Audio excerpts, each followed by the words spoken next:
normálne podporujúci manžel. A viete, kedy ma začal podporovať? Až vtedy, jak pipla prvá táto... Spolupráca, ale platená. Hej, nie barter, platená. Tak vtedy už za to, jaké fasa, a netreba ti pomôcť. Každý deň som streamoval? Áno. Strašne veľa, hlavne influencerov, robí to, že ukazuje iba to najdokonalejšie, najdrahšiu kabelku, najdrahšie auto, že kúpilo 10 investičných bytov, že neviem čo, kde boli v Dubaji a v jakej kere z ľudí na dovolenkách a chodia 100-krát do roka na dovolenky, že tam bol, hen tam bol, tu kúpil, tam kúpil. Takže jak on toto dokáže, keď ja toto tu nedokážem?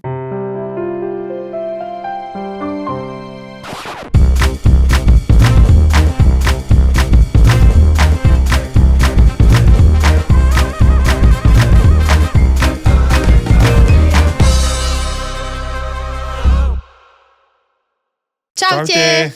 Vítajte pri našom ďalšom dieli podcastu Pároviny. Dneska budeme mať akú tému, Milanko?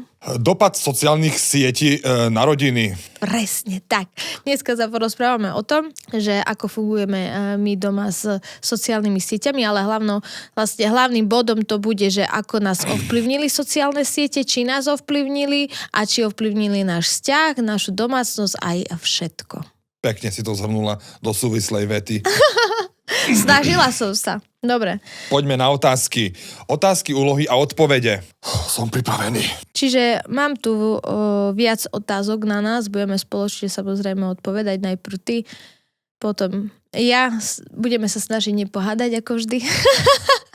Lebo ešte aj v tomto máme rozdielne názory, no ale však prečo nie? Čo sa v našom živote zmenilo, odkedy nás sleduje toľko ľudí? Musím porozmýšľať. Počkaj, musím... Dobre, tak zmenilo sa niečo, keby ste mal porovnať, že dovtedy, ako som začala robiť sociálne siete a vôbec niekto ma spoznával a potom aj vlastne aj teba a teraz.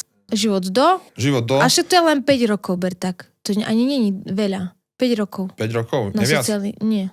To sa zdá, že akože dlho. To viac? Nie. 5 rokov. Dobre, je rok 2026, dobre, takže tak videjka, bude 6.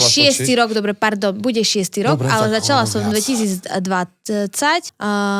lebo Polina mala presne rok, takže 2020, ale koncom roka sa mi zdá, že som začala, takže len teraz tesne bolo 5 rokov. Ja neviem, že čo presne tak, ako to malo zmeniť. No máš pocit, že dačo zmenilo? Že furt mi... Ježiš, tvári sa, že nie, ale potom mi to furt vyčíta. Ty si sa tak zmenila, odkedy si na tých Instagramoch a odkedy máš TikTok a odkedy ťa spoznávajú ľudia, tak ti stúpla slava do hlavy. To väčšine počúvam pri hádkach. No áno, že... Ja si myslím, že to nie je pravda. Že ti stúpla slava do hlavy? Nie, to nie je o slave, to ide o tom, že vlastne do tej doby, kým si to nerobila, tak hej, to je pravda, že tam sme sa menej hádali kvôli tomu, že Zabudol. Ja pripomeniem. Pripomenieš, hej. Že tam vlastne išlo o to, že si začala tráviť viac času na telefón, akože na tom, že si sa natáčala, nahrávala a viac času si tomu začala venovať, ale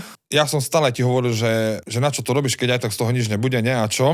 Ja som, že si priznal, to som rada. Priznal som si. Lebo každý si myslí, že jak ty ma strašne podporuješ od začiatku, Riďba Bimnu na začiatku ma vôbec nepodporoval a chodil za mnou furt, lebo ja som natáčala len večer, to si pamätám v kuchyni, ešte na starom byte, keď on spal aj s deťmi a ja som nemala iný priestor len po nociach a vtedy som natáčala tie TikTokové videá a to väčšie, keď sa zobil to zás natáčať, alebo keď musel ísť uložiť deti, lebo ja som povedala, že chcem natočiť také video. Paulina, si uvedom, že ty ničíš tým rodinu, lebo ty radšej budeš natáčať nejaké videá, než by si uložila deti, lebo zasraný jeden nikdy dovtedy neukladal deti a už vôbec nie dve, tak nechcel to robiť, tak ja som ničiteľ rodiny vtedy bola. No, Áno. Normálne podporujúci manžel. A viete, kedy ma začal podporovať? Až tedy, jak pipla prvá táto... Spolupráca, ale platená. Hej, No nie a? barter. Platená, tak vtedy už za to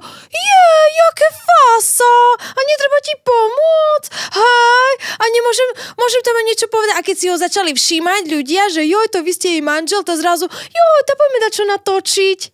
No a tak to ostalo Ja až všetko doteraz. na ňo nabonzujem. Nabonzuj, kľudne. A tak to ostalo až doteraz. A furt sa pri tom hádame, keď treba dať čo točiť, lebo to je masaker. No ale teraz, hej, Masaker. teraz je to ťažšie, lebo vtedy bolo také, že Viac najprv priestoru sa dalo, ale teraz nepodporoval, potom začal podporovať, potom začal vystupovať, potom z toho sa začal tešiť, potom začali byť prvé také, tešiť sa začal asi vtedy prvýkrát po pol roku, čo sme mali, pamätáš, robili sa tie tiktokové zrazy. Lebo to bolo po covide Hej. a to Dakto vždycky zorganizoval a on tedy videl, že koľko deciek prišlo a že dobre, že nechceli podpis na gaču bazmek, tak hej, vtedy To bola toho sranda bolo ináč. také, že, ale to bolo po covidové obdobie, čiže každý sa chcel stretávať a vlastne áno, deti, puberťáci, ale aj dospelí. Boli aj dospelí, že toto my sme mali, aspoň vtedy to bolo tak super a vlastne aj doteraz nasledujú celá škala, že aj deti, no ako, že nás vnímajú, ja si myslím, že toto je naša výhoda, trošku odbočujem od otázky, ale to nevadí, že to je naša výhoda, že nás sledujú aj vnímajú, to je jedno, registrujú nás aj deti, puberťáci a až do dospelosti a dokonca aj starší ľudia, hej? Že proste tam není, že jak niekto má, že 20-ročného sleduje len, ja neviem, len jeho veková kategória a už starší vôbec netušia, že kto to je. Ale že my sme to tak preklenuli, že aj deti k nám chodili a najlepšie, že cez deti začali nasledovať rodičia. Hej, že že to super, že oni dvaja tam neviem čo. Takže hej, teba toto nalomilo, keď nás začali spoznávať, začali sa s nami fotiť, začali nielen, že deti, ale dospelí, že nám hovoria, keď nás stretnú, tak nám povedia, že vy ste takí super, my sa bavíme na vašich videách, tak teba toto podľa mňa zlomilo, že hej, že to je aké super, lebo si pamätám, jak si prvýkrát z Lidlu či skáde prišiel taký vyšušorený, že vieš, čo sa mi stalo? Ja, že mňa normálne spoznali a so mnou sa chceli fotiť. A vtedy to začalo, že no to poďme natáčať viacej, hej, a teraz už keď je toho veľa a 3 deti, tak už zrazu nenávidím s tebou, lebo ja začínam tam toho režisera, ja mám všetko napísané, že čo má povedať, jak má povedať, ja mám schválený scenár, ktorý som si pripravila a chcem to mať takto, mám určitú predstavu a tu pán je z toho vyšošorený, že Ježiš, tu stoj, tam rob, neviem čo, nenávidím s tebou natáčať. Nie, nemám to rád. Hej, prešlo to všetkými možnými obdobiami u nás, tie sociálne siete. Nemám na to čiže podľa mňa áno, je tam veľká zmena. Je tam zmena, hej, ale ja sa musím na to aj psychicky, aj fyzicky najprv pripraviť, keď idem s tebou dať čo točiť, lebo to je normálny thriller. Toto. No, lebo áno, ja tam zapínam toho, že ja čisto zapínam režisera s tým ešte mojim diktátorom vo mne. To je katastrofa. To je tá relácia na nože. Ale ja neznášam, keď akože však toľko rokov, to už akože, ja to mám tak, že už to není prvý rok a že nechápem, prečo si nevie zapamätať jednu vetu. Proste Milan, toto povedz. A naposledy, keď sme točili v Hall Price, koľkokrát si opakovala? To je takisto. To kedy sa lebo to podarí na prvú z teba. Ale to kedy sa podarí na prvú šupu, a kedy sa to proste nedá. Ale to tiež si nervózny. Dobre. A dobre, a odznova. A ešte neznáša pretáčať videá. Preto ty máš rád vlastne tie vtipné videá, kvôli tomu, že to ide na prvú šupu. Hej. Tam, čo povie, to dobre. A keď sú také reklamné, tak on to nemá rád, lebo tam sa musí držať presného popisu toho, čo mám povedať, a to stačí jedno slovičko. Lebo to proste tak je, že musíš to mať schválené od klienta, keď jemu sa to... Ale ja tomu chápem. Ale naposledy, jak sa stalo, že sme to museli pretočiť? Lebo jednoducho oni to tak nechceli, lebo si tam niečo nezrobil tak, jak chceli. A zrazu... Ale to keď povie, hej, niekto iný než ja, tak to, no dobre, pretočíme. Ale keby som povedala ja, že ešte raz, tá on, Ježiš, no. Tá ma ber tiež, jak toho, Berem ťa, áno. Dokým nedojdeme späť do Košic. Berem ťa, áno. Takže áno, je tam zmena veľká. Cítili ste niekedy tlak na to, že musíme byť dokonalá rodina? No, akože v jakom zmysle? Dokonalá rodina v zmysle, že tým, že ťa sledujú ľudia na sociálnych sieťach, že musíš vyzerať lepšie, alebo kvázi dokonalá rodina, že nejaký ten štandard v hlave máš a že jak by to malo vyzerať a že ten obraz o sebe, aký dávaš na sociálnych sieťach. Či si mal niekedy ten tlak? Ja nie. Ty áno? Ja. Ty máš, áno. Ja nie, teraz asi nie, ale predtým som mala, hej. Ale to je podľa mňa spojené s tým, že som veľakrát, musela by som to objasniť asi od začiatku. To je presne podľa mňa toto, čo ty mi stále hovoríš, keď ideme takde do obchodu a deti vystrajú, čo ja nenávidím, keď vystrajú v obchode a na nich nakričím a ty prídeš ku mne a hej, počúvaj, nemôžeš na nich tak rozprávať, lebo však sa na nás ľudia pozerajú. A ja ti čo poviem? A mňa nezaujíma, že sa na mňa takto pozerajú, oni to nebudú vystrajať. A ty úplne z toho hotová, že však oni nás pozerajú. No ja to vtedy, ja normálne mám paniku vtedy, lebo... To je keby normálne všetci zobrali foťaky a začali fotiť. Nie, ale to nie je, podľa mňa, to vôbec nesúvisí s tým a ty to nevieš pochopiť. Tu ide o to, že všeobecne mám pocit, že veľa ľudí na mňa pozerá. A neviem ti to vysvetliť, ale toto, keď ty alebo ty so mnou tak rozprávaš na verejnom priestranstve, mimo domu, že na mňa začneš bľakať, ty, jaké právo máš takto na verejnosti na mňa kričať? Lebo ty si naštvaný. Ale jaké, že nie? Ty ani si neuvedomuješ, jak rozprávaš veľakrát. Že rozprávam na hlas, alebo mám hrubý hlas? Nie, Milan, to čo? Prestaň. To je jak toto, bu. No. Dám ti cez hubu. No, to je presne ten tvoj štýl. Keď ty si naštvaný, ty normálne ideš, normálne SBS-ka. Čo si povedala?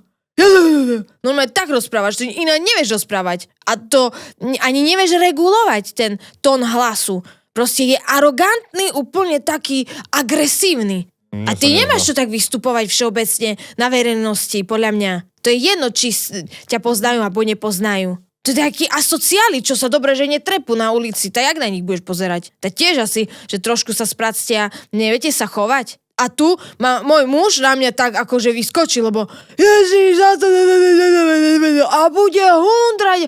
Tá si to myslí v hlave, do ríči. Však máme dajaké stopky, nie, na verejnosti. Čiže ja mám menej stopiek na sociálnych sieťach, lebo to nemám tak akože videné, že áno, nemám tam ten preklik, že ma reálny človek vidí, že len ma vidí 10 000 ľudí, alebo tam 20, hej, to nemám tak v hlave, lebo stále je to dajaký virtuálny svet pre mňa, ale keď vonku v realite na mňa zvýšiš hlas, alebo na deti, pre mňa to je nepriateľné, mňa to vyblokuje, že ja chcem vtedy utiec. Ja keby som mohla, nech sa prepadnem pod zem a nech ma nikto nevidí. A ty to dodnes nevieš pochopiť. Mimochodom. Ja mám presne taký pocit, že jak tak môžeš. A to, že deti vrieskajú, pobehujú, pre Boha, že sa pozri okolo seba, že všetky deti pobehujú tam. Však dobre, že pobehujú, ale tak ako tiež aj iní rodič na nich. Nie, to len ja. Áno. Vždycky len ja. Nikto iný. Ja som nezažila, ešte som áno, v Čechách. Tam to má trošku ináč. Aha. V metre. Že naplácam ti na prdel.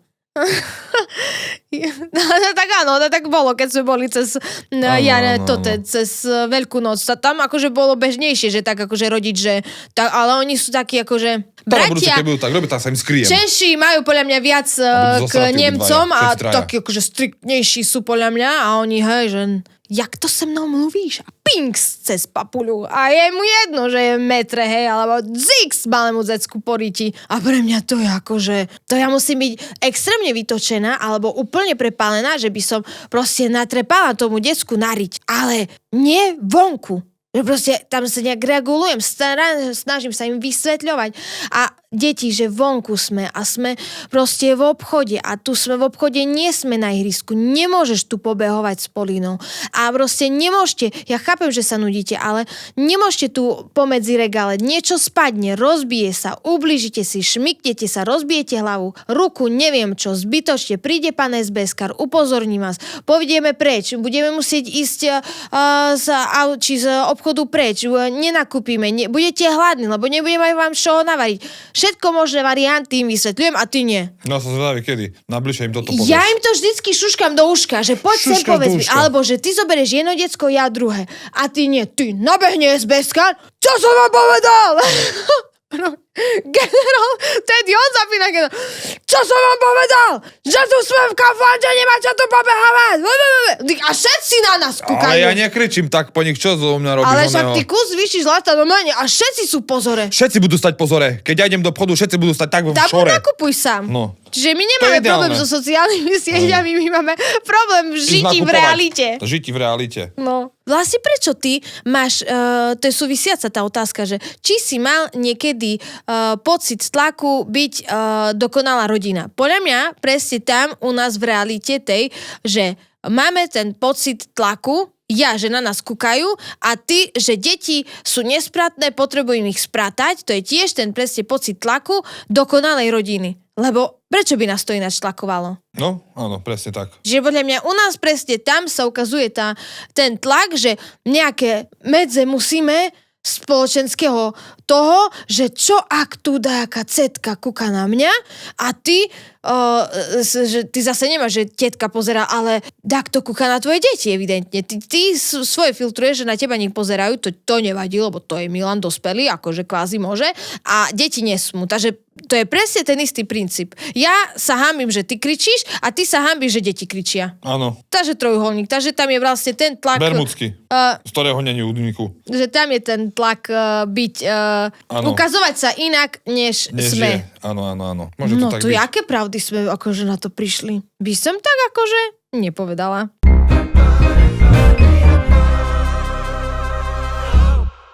Mali ste niekedy obdobie, keď ste chceli so sociálnymi sieťami seknúť? Ale to sa asi viac týka mňa, než teba. Ja nie. Lebo ty, síce aj teba, lebo ty si zrušil TikTok pod môjim natlakom. Nie, no pod môjim natlakom, lebo mne sa nepáčilo, že on prepadol streamovaniu. Aha. Bolo, a to také chvíľkové bolo možno, No. že mesiac, 2. hej, ale dennodenne. Každý boží. Každý deň som streamoval? Áno. To prešlo do toho, že občas, to boli vtedy také tie, pamätáš, výzvy, či jak sa to volalo, čo napríklad jeden proti druhému, Ja, no hej. že my dvaja sme to Duel. skúšali, či duely, áno. A potom ja, to keď som chodila do roboty, hej, no akože myslím reálne, že som niekde chodila na 8 hodín, či na koľko a prišla som domov, deti tam sa hrali, alebo telku kúkali, alebo neznám, co robili a ty si varil, A streamoval. ani nedovarené, len rozrobené, tu zapnutý telefón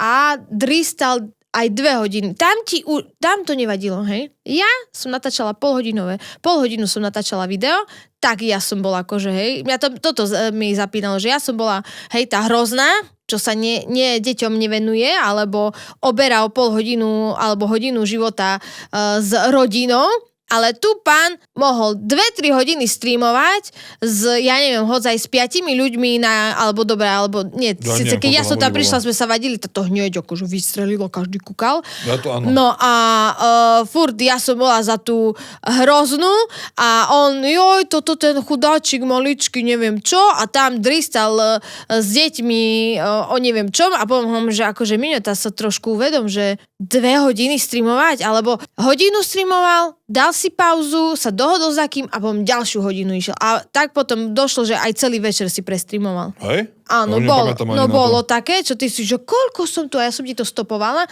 no ja som povedala, že akože, halo, však si dohodni, ja neviem, že mi to nevadí, ale 2 dní v týždni napríklad, že iba tak a on ide z 0 na 100. On buď všetko, alebo nič. On nemôže mať polku. Ty máš to také, že buď som tam večne, alebo to vymažem. A potom došlo k tomu, že to proste vymazal, že ja nebudem nič tam s sociálnymi sieťami, s tvojimi TikTokami, lebo samozrejme, že on TikTok začal kvôli mne, hej? Akože všetko kvôli mne a Tam sme to začali zrušil. točiť spolu, nie? Na TikToku najprv. Či nie?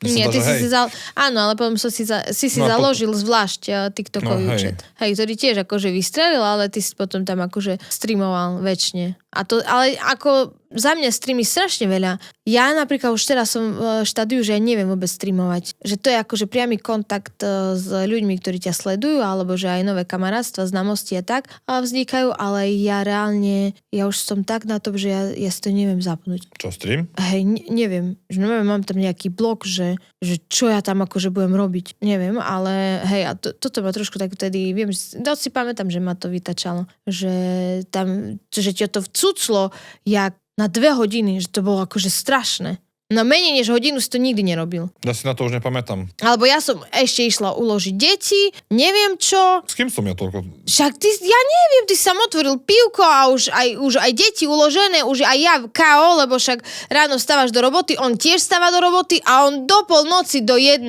bolo, že som...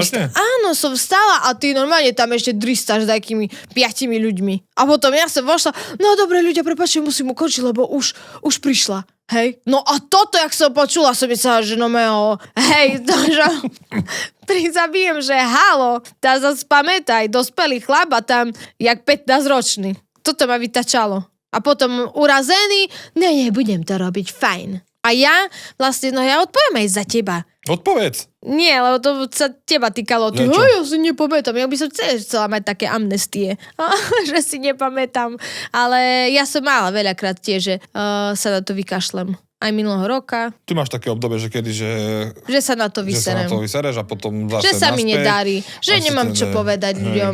Však to nikto na mňa tam na dáku trapošku z Košic s 3 deťmi nekúka. Hej, mám také obdobia. Najväčší môj problém, čo všeobecne nikomu neodporúčam, ale asi naša generácia to robí, a neviem, či to robí aj mladší, ale že porovnávanie sa. Toto je za mňa to najväčšie zlo na sociálnych sieťach, že tam len ukazuješ to dobré, teraz akože začína byť taký trend trošku, alebo nie že trend, ale tak sa to akože pomaly otvára, že začínajú tí influenceri, aj tvorcovia ukazovať aj niečo z toho, že mám depresiu, alebo som vyhoretý, alebo sa mi nedarí, alebo neviem čo, alebo není to doma taký poriadok, ale mám bordel, alebo nemám dokonalú postavu, ale mám aj celulitídu, aj keď som chudá, aj keď cvičím, alebo pribrala som 5 kg a není som taká dokonalá, vyretušovaná a že teraz to tak začína postupne, aj to nie každý, ale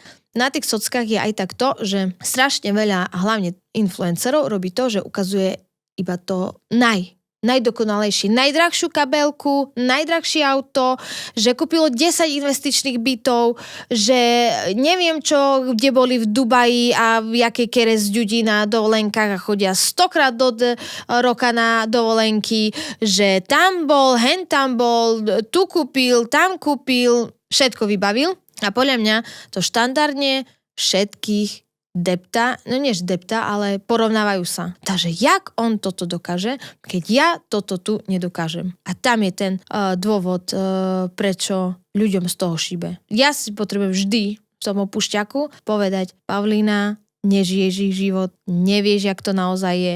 Dobre si uvedom, že vždycky na sociálne siete dávame to lepšie. Z celého roka dávame tých, ja neviem, len maximálne 50% toho, čo sme prežili, všetkého dobrého. A že to malé sa zabudá, alebo sa ani nedáva vonku, nehovoria o tom, neukážu ti bordel. Strašne veľa, a hlavne influencerov, robí to, že ukazuje iba to najdokonalejšie, najdrahšiu kabelku, najdrahšie auto, že kúpilo 10 investičných bytov, že neviem čo, kde boli v Dubaji a v jakej kere z ľudí na dovolenkách a chodia 100-krát do roka na dovolenky. Takže jak on toto dokáže, keď ja toto tu nedokážem? Neporovnávaj sa, nikto nemá rovnaký život. To, že ty to teraz momentálne nezvládáš, OK, neznamená, že on je lepší než ty. Alebo keď čo dám, bez toho, že by si to schválila, dajme tomu, ty to zbadáš, tak hneď, no ale toto musí ísť dole, toto tak nemôže byť, alebo to sa musí prerobiť, bo tu taký názov nemôže byť. Tu taká fotka, čo si ty normálny? Však jak vyzerám? Tu mám dvojitú bradu, tu mám pupek, tu mi zadok trčí. Mama, prečo si dávala toto na internety, keď som bol malý?